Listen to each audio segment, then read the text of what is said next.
क्या आपको कोई आपके घर से निकाल दे तो क्या आप आराम से निकल जाएंगे?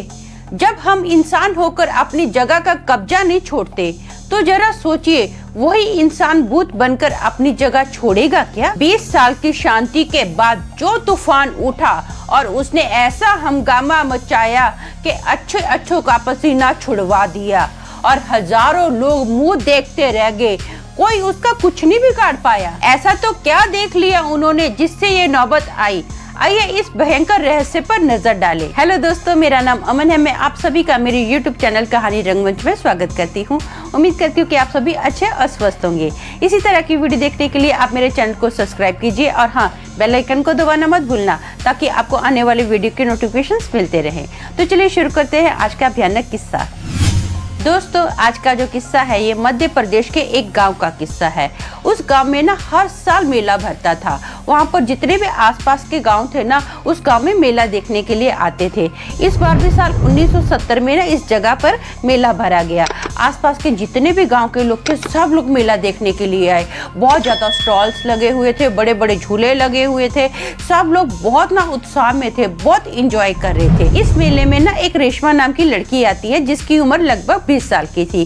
जो रेशमा थी ना देखने में बेहद खूबसूरत थी। उसको ना अलग अलग राइड्स पर झूला लेने का बहुत ज्यादा एक्साइटमेंट था। वो क्या करती है, वो जायंट व्हील को देखती है और उसको देखकर ना उसके अंदर बहुत ज्यादा उत्सुकता जागृत होती है। वो सोचती है कि मैं इस जायंट व्हील पर बैठती हूँ। अब क्या होता है, वो जैसे इस व्हील पर बैठती है ना, इस व्हील को अभी जैसे जैसे वो व्हील धीरे धीरे स्टार्ट होता है ना, उसकी जो चेहरे की खुशी है ना वैसे वैसे बढ़ती जा रही है। उसको ऐसा होता है कि कब ये फटाफट फास्ट हो जाए, मुझे बस इस झूले पर ना मस्त फास्ट राइड लेनी है। अब जैसे वो झूला फास्ट होता है ना, एकदम फुल स्पीड पे होता है ना, अचानक से वो जो झूला होता है ना एकदम ऊपर जाकर, जब रेशमा ऊपर होती है ना, वो झूला टूट जाता है। अब रेशमा जो थी ना ऊपर थी, वो धाड़ देने जमीन पर गिरती है। ऑन द स्पॉट उसकी वहीं पर मृत्यु हो गई थी।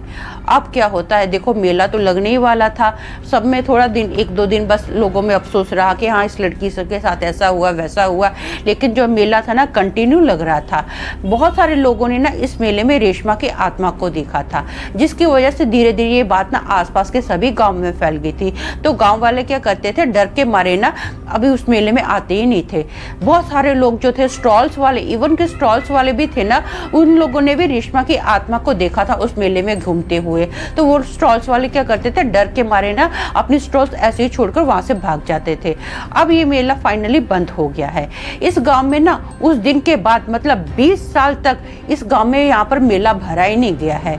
20 साल के बाद ना लोगों ने डिसाइड किया कि यार इतने साल हो गए हैं इस लड़की को मरे हुए, अब तो इसकी आत्मा को शांति मिल गई होगी, क्यों ना फिर से इस जगह पर मेला भरा जाए। इस बात की चर्चा सारे गांव में फैल जाती है। इवन के आजू बाजू के गांव में भी इस बात की चर्चा फैलती है। अब ना बहुत सारे झूले लगते हैं वहाँ पर, बहुत बड़ी बड़ी स्टॉल्स लगती है, अच्छी बहुत ही प्यारी सी लाइटिंग होती है। लोग बहुत ही उत्सुकता के साथ इस मेले में दाखिल होते हैं। सब लोग एंजॉय कर रहे होते हैं, बहुत मजा आता है सब लोगों को। इस मेले में ना मधु नाम की एक लड़की जिसकी उम्र 20 साल की होती है, वो अपने मम्मी डैडी के साथ आती है। मधु मेले में बहुत सारी चीजें खाती है, अलग अलग स्टॉल्स पर जाती है। उसका भी दिल करता है कि मैं भी जायंट व्हील पर जाऊं और फाइनली यहाँ पर राइड लूं। वो जो जायंट व्हील है ना ऐसा बना हुआ है कि वहाँ पर एक सीट पर ना 2 पर्सन बैठ सकते हैं। मधु उस झूले के अंदर बैठती है, लेकिन उसके बाजू में ना कोई नहीं बैठता है और जो झूला है ना धीरे धीरे चलना स्टार्ट होता है। जैसे जैसे वो झूला चलता जा रहा है, मधु भी खुश होती जा रही है कि हाँ यार मजा आ जाएगा, अब झूला फास्ट होगा ना तो मुझे और ज्यादा मजा आएगा। झूला फाइनली ऐसे जब झुप झुप करके चल रहा होता है ना, तो मधु खुशी के मारे जोर जोर से चिल्ला रही होती है। उसको बहुत मजा आ रहा होता है। उसके जो बाल है ना मस्त हवा में उड़ रहे होते हैं। उसको बहुत अच्छा लग रहा है, बहुत नजारा उसको प्यारा लग रहा होता है। आसपास का जो नजारा है, ऊपर से वो लोगों को देख रही है, बहुत प्यारा लग रहा है उसको। लाइटिंग भी बहुत अच्छी लग रही है। अब ना अचानक से वो मजा ले रही होती है तो उसको ऐसा फील होता है कि जैसे उसके बाजू में कोई बैठा है। उसको ऐसा महसूस हुआ कि जैसे उसके बाजू में एक लड़की बैठी है। उसके भी खुले बाल हैं, बड़ी बड़ी मोटी मोटी आंखें हैं, उसी की उम्र की वो लड़की है। मधु ध्यान से उस लड़की को देखती है। जैसे उसने ध्यान से देखा ना तो वहाँ पर कोई भी नहीं था। मधु तो एकदम चौंक जाती कि ऐसे कैसे हो सकता है यार, मैं झूले पर जब बैठी थी तो कोई भी नहीं था, लेकिन 2 सेकंड के लिए मुझे 100% श्योर है कि मेरे बाजू में कोई बैठा था। अचानक से वो लड़की कहाँ चली गई है।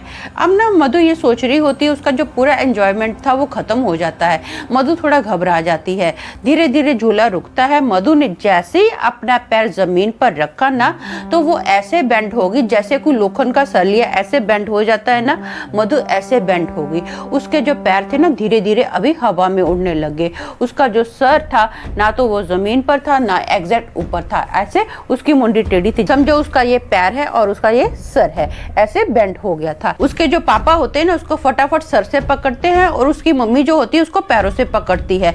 दोनों ना बेचारे घबरा जाते हैं, टेंशन में आ जाते हैं। मधु मधु तुझे क्या हो गया? देखो कोई हमारी बच्ची को बचाओ, पता नहीं है अजीब सा क्या कर रही है, हमारी कोई मदद करो। वहां पर आसपास के जितने भी लोग होते हैं ना, सब ये नजारा देखकर बहुत ज्यादा घबरा जाते हैं। कुछ माँ बाप तो अपने बच्चों के ना आंखों पर ऐसे अपना हाथ रख देते हैं ताकि वहाँ का जो नजारा था इतना भयंकर था ना कि बच्चे उस नजारे को देख ही ना पाए।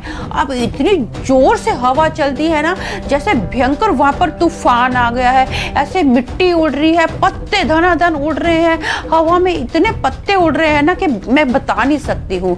जैसे ही हवा शांत होती है ना तो लोग देखते हैं वहां पर आसपास जितने भी झाड़ थे ना, उन झाड़ों पर एक भी पत्ता नहीं था। सब झाड़ के जो पत्ते थे वो टूट गए थे। अब क्या होता है, मधु ना गुस्से में अपनी मुंडी ऐसे टेढ़ी करती है। जिस स्टॉल पर वो देखती है ना उस स्टॉल का सारा सामान, अगर बुक्स की स्टॉल है तो वो बुक्स ना स्टॉल से बाहर आकर ऐसे ऐसे गिर रही है, हवा में गिर रही है कि जैसे स्टॉल के अंदर कोई खड़ा है और बुक्स को फेंक रहा है। खाने पीने का सामान, चाहे वो रोटी सब्जी जो भी है, दाल है, ऐसा है पतीले भरे हुए खाने के है ना, तो ऐसे उड़ेले जा रहे हैं कि जैसे कोई पतीलों को उठाकर जमीन पर फेंक रहा है। ये देखकर लोग वहां पर बहुत डर जाते हैं। वो ना अभी दूर दूर जो लोग सारे खड़े थे डर के मारे एक दूसरे के पास आ जाते हैं। समझ में नहीं आता कि करे तो क्या करे। अब वहाँ का जो नज़ारा है ना और ज़्यादा भयंकर होता है। वहाँ पर मधु जोर से हंसना स्टार्ट करती है। उसकी हंसी की आवाज़ मानो इतनी भयंकर थी ना कि लोगों के कानों को पर्दे फट जाएं, ऐसी उसकी हंसी की आवाज़ थी। और ना जोर से एक ब्लास्ट होता है और पूरे मेले की लाइट जो थी ना वो गुल हो गई थी। बहुत बड़ा भयंकर ब्लास्ट हुआ था। लोग क्या करते हैं, चीखें मारते हैं और उस मेले से भागते हैं। सब लोग वहाँ से भागना स्टार्ट कर देते हैं। मधु के जो मम्मी डैडी है ना, मधु को ऐसी हालत में, मतलब उसके मुंडी सर जो भी टेढ़ा था ना, उसको ऐसी हालत में मेले से बाहर निकाल कर लेकर जाते हैं। पकड़ा हुआ है मधु, लेकिन कंटिन्यू ऐसे ऐसे उछल रही है, हवा में उड़ रही है। फिर भी उसके मम्मी डैडी, माँ बाप अपने बच्चों को भले कोई भी मुसीबत में है ऐसे कभी नहीं छोड़ते हैं। सिर्फ मधु के मम्मी डैडी का भी वही हाल था। वो अपनी बेटी को लेकर भागे और डर रहे हैं, रो रहे हैं, मधु तेरे साथ क्या हो रहा है, कोई हमारी मदद करो। लेकिन वहाँ पर लोगों को अपनी जान बचाने की पड़ी थी। मधु को बचाने वाला या मधु की मदद करने वाला उसके मम्मी डैडी के बिना कोई नहीं था। फाइनली जब मधु के मम्मी डैडी मधु को लेकर मेले से बाहर निकले ना, तो मधु एकदम नॉर्मल हो गई। वो अपने मम्मी डैडी को बोल रही है, मम्मी डैडी आप मुझे ऐसे क्यों उठाए हुए हो, मैं तो एकदम अच्छी खासी हूँ, ये क्या कर रहे हो। तो अपनी बेटी को सही सलामत देखकर ना माँ बाप दोनों मधु के गले लगते हैं और जोर जोर से रोना स्टार्ट कर देते हैं और मधु को पूरी बात बताते हैं। इस हादसे के बाद ना दोस्तों वहाँ पर आज तक कोई मेला नहीं भरा गया। ये लास्ट डे था वहाँ पर जो मेला भरा गया था।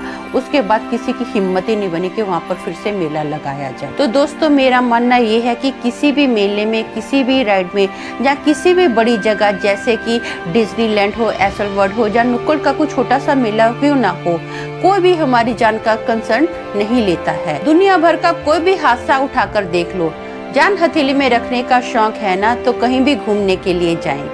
वैसे मुझे मेरी बहुत जान प्यारी है, मैं भी पहले जाती थी लेकिन अब नहीं जाती हूँ। खैर हादसे तो कहीं भी किसी भी वक्त हो सकते हैं। तो आज के लिए बस इतना ही। कल फिर मिलूंगी और एक भयानक किस्से के साथ। तब तक के लिए शालोम, शांति और सलाम।